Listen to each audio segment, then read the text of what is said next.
Fala, nação atleticana, tudo bem com vocês? O meu nome é Luiz, sejam bem-vindos ao canal Palavra do Atleticano. E no vídeo dessa sexta-feira a gente vai falar das lesões sofridas pelo lateral Madison e o atacante Vitor Roque durante a vitória do Atlético Paranaense sobre o Internacional na noite de ontem na Liga Arena. Então fiquem comigo que logo depois da vinheta a gente volta para falar tudo sobre esses dois assuntos.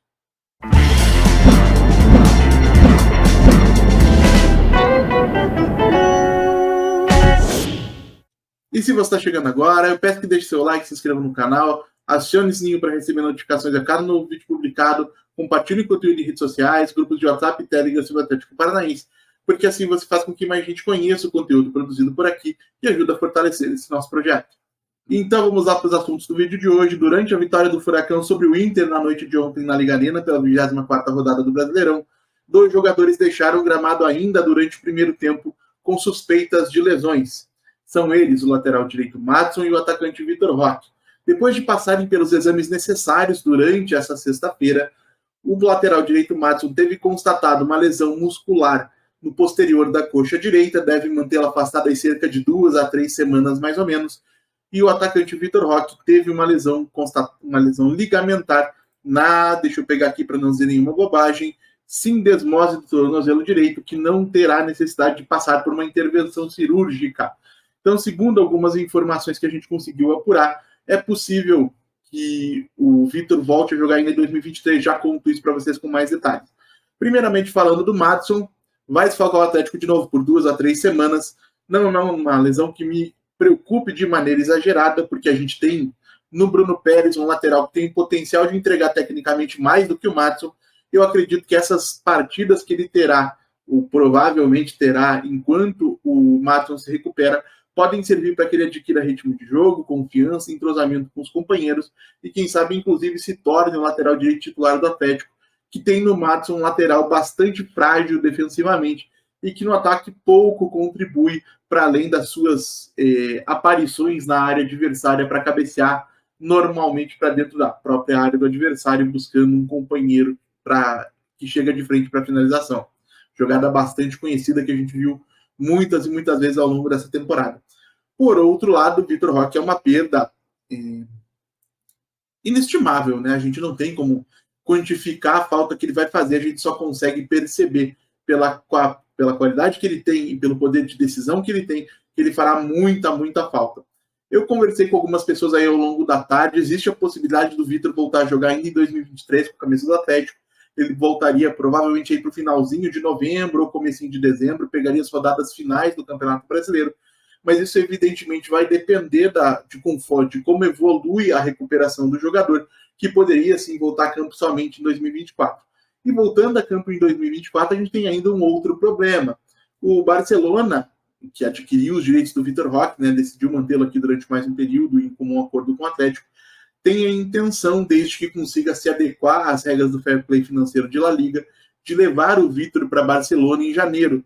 Então, o Vitor não voltando a entrar em campo esta temporada, a gente fica correndo o risco de que ele não volte a vestir a camisa do Atlético, pelo menos nesse momento, nessa passagem, nessa fase da sua carreira. E a gente pôde ver ontem, por aquilo que apresentou o Pablo, que existe uma diferença muito grande entre o Vitor, que é um dos principais atacantes do futebol brasileiro hoje, e um dos principais prospectos de atacante do futebol mundial também, e o Pablo, que não tem a mesma qualidade técnica, não tem a mesma velocidade, não tem a mesma imposição física, são características muito diferentes, e de um Pablo que, além de tudo, acabou não conseguindo sair e buscar o jogo tanto quanto a gente espera de um jogador como ele, que nas melhores fases da carreira foi esse atacante que procura um espaço distante dos zagueiros adversários para poder participar da articulação das jogadas, inclusive abrir espaço para a chegada de algum meio-campista que chegue de trás, como a gente viu no gol do Alex Santana ontem. Mas é uma perda muito grande. O Vitor é um grande definidor, né? Algo que o Pablo não é, e algo que o Atlético não tem como reposição em nenhum dos outros atacantes do elenco. Além do Pablo, a gente poderia contar com o Rômulo para essa função, onde ele se destacou durante o Campeonato Paranaense em 2022. Foi como centroavante que ele foi promovido das categorias de base na última temporada. Ele seria uma alternativa um pouco diferente, também com mobilidade, também com capacidade de participar da construção das jogadas, como ele fez no próprio Campeonato Paranaense da última temporada, e com algum poder de definição, tá? O Rômulo já marcou alguns gols importantes, seria interessante vê-lo com sequência atuando naquela que foi a sua posição preferida, ou pelo menos a posição que o levou ao time principal.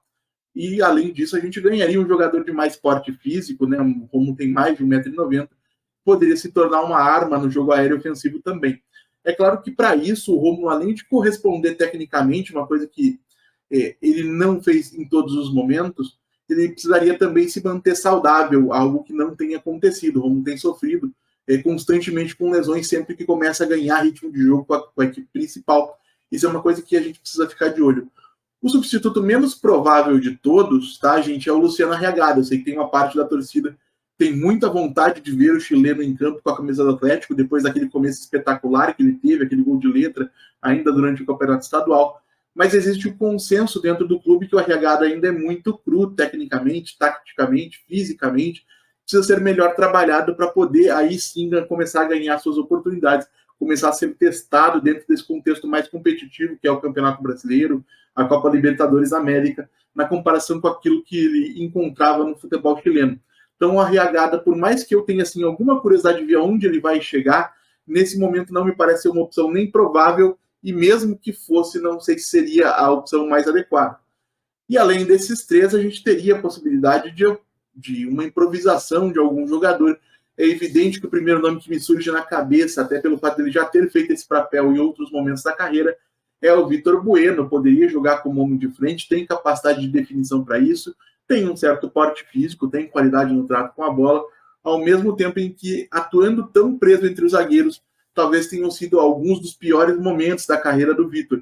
Então, é certo que o Wesley Carvalho vai ter muita coisa para quebrar a cabeça na montagem da equipe para o Clássico com o Curitiba, que felizmente acontece somente daqui a... Deixa eu pegar aqui, não vamos falar nenhuma bobagem, como sempre, Atlético. O Clássico com o Curitiba está marcado para o dia 1º, então ele tem ainda 8 dias para preparar a equipe, né? Até o dia 30. E durante esse período ele vai ter que testar as alternativas que ele tem. O Vitor, eu acho que seria uma alternativa interessante, porque a gente abriria espaço para o Canóbio jogar mais à frente, então ele poderia contribuir melhor com as transições do que a gente viu hoje. Ainda assim, o Bruno Zapelli poderia fazer o papel de meio atacante, inclusive de vez em quando trocando com o Vitor, se fosse necessário.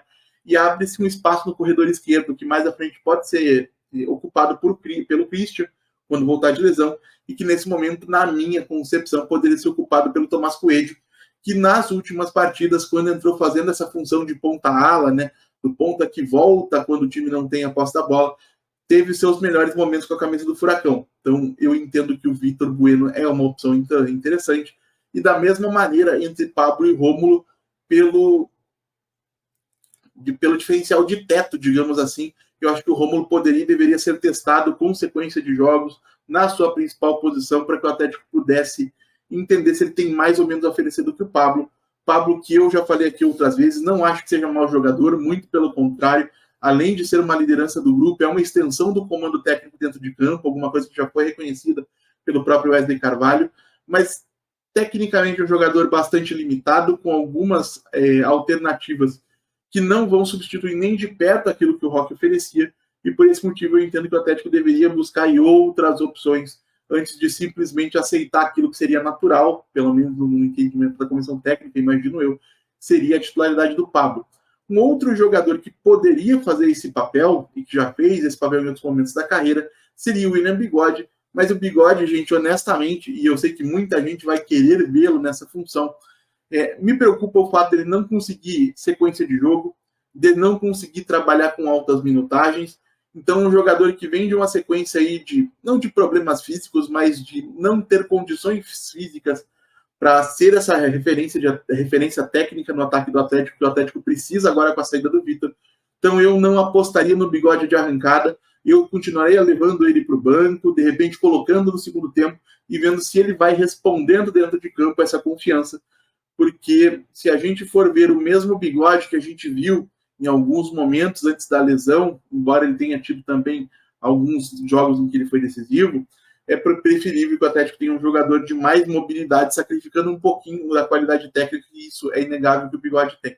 Então, arrematando a minha opinião, gosto da ideia do Vitor Bueno no comando do ataque do Atlético, acho que acrescentaria muita qualidade técnica, mas me preocupa que as piores fases da carreira dele tenham sido nessa posição, especialmente no São Paulo, e principalmente me preocupa a saída do meio de campo do jogador que mais gerou finalizações para o Atlético na atual temporada. Então, nesse primeiro momento, eu preservaria o Vitor Bueno como meio atacante e avaliaria outras opções do elenco. Primeiro nome que eu gostaria de ver testado com um pouquinho mais de sequência seria o Romulo. Acho que fez um Paranaense muito bom ano passado, teve alguns gols decisivos marcados, é um jogador de muito trabalho, participa bem da construção das jogadas, tem porte para ser uma preocupação constante para a defesa adversária e pode surpreender muita gente, na minha opinião. Um terceiro nome interessante seria o do Bigode, mas eu começaria a trabalhá-lo a partir do banco de reservas, que ele comece a jogar 15 minutos, 20 minutos, meia hora, e vá ganhando minutagem no mesmo ritmo em que ele ganha ritmo de jogo, né? Desculpe aí a repetição de palavras, até que a gente pudesse ter certeza de que ele entrando em campo teria condições de contribuir com o Atlético durante pelo menos 60, 70 minutos, que é o mínimo que se espera de um jogador titular no Campeonato Brasileiro da Série A. Pablo, eu acho que é um arroz com feijão, gosto do jogador, já falei aqui, mas não seria a minha primeira opção. Acho que seria uma opção de segurança para alguns momentos específicos, mas o Atlético poderia, desculpem, e no meu entender, realmente deveria investir em outras alternativas antes de se, entre aspas, se contentar com aquilo que o Pablo tem a oferecer. Então é isso, gente. Eu agradeço pela audiência e pela paciência de vocês. Peço mais uma vez que deixem um like, se inscrevam no canal, compartilhem o conteúdo nas redes sociais. A gente volta a falar do Atlético Paranaense no domingo no canal Palavra do Atleticano, porque amanhã tem coluna minha no site da Furacão.com. Muito obrigado mais uma vez pela atenção de todos e até a próxima.